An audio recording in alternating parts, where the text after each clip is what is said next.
Have you ever bought a brand new device, only to find that when a minor part breaks, you can't fix it yourself?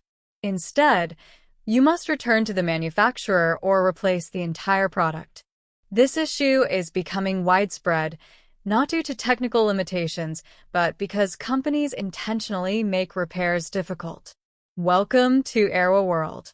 Today's episode is about the fight for the right to repair, why companies make repairs difficult, and what it means for consumers like you. Did you know that repairs used to be simple and accessible before companies started making them more difficult? Artisans could fix and modify their creations. Things improved in the 1790s when British metalworker Henry Maudslay developed a precision lathe, making interchangeable parts the backbone of industrial production. By the 20th century, mass manufacturing made repairs easy. If your washing machine leaked or a radio stopped working, a quick trip to the hardware store provided a fix. Today, however, companies discourage independent repairs through various tactics. Some use adhesives instead of screws to seal devices shut.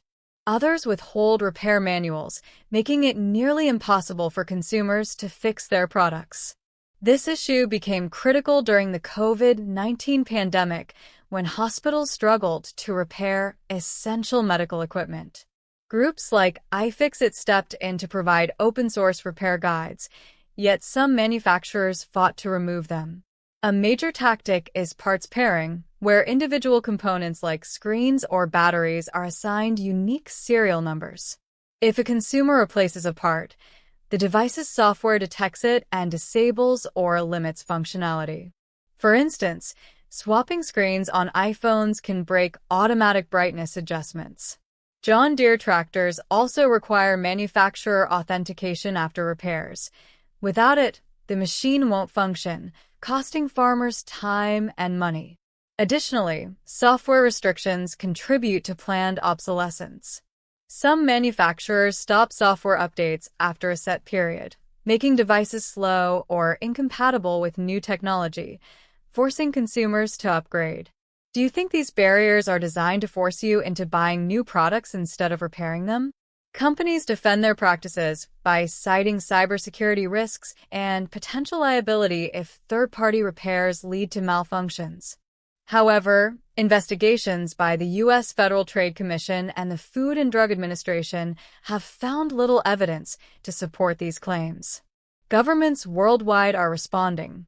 States like Colorado and Oregon have passed laws banning restrictive repair practices, while courts continue to examine the issue.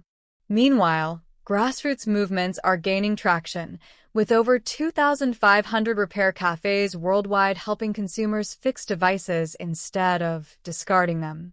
This battle is about more than just fixing gadgets. It's about consumer rights, environmental sustainability, and ethical manufacturing. In 2022 alone, electronic waste surpassed 62 million tons, making repairability a crucial issue. What do you think? Should manufacturers allow consumers more freedom to repair their own devices, or should they maintain control? The answer will shape the future of how we own, use, and maintain our technology. Thanks for watching. If you found this insightful, be sure to like, share, and subscribe to Arewaworld Global for more discussions on innovation, sustainability, and consumer empowerment.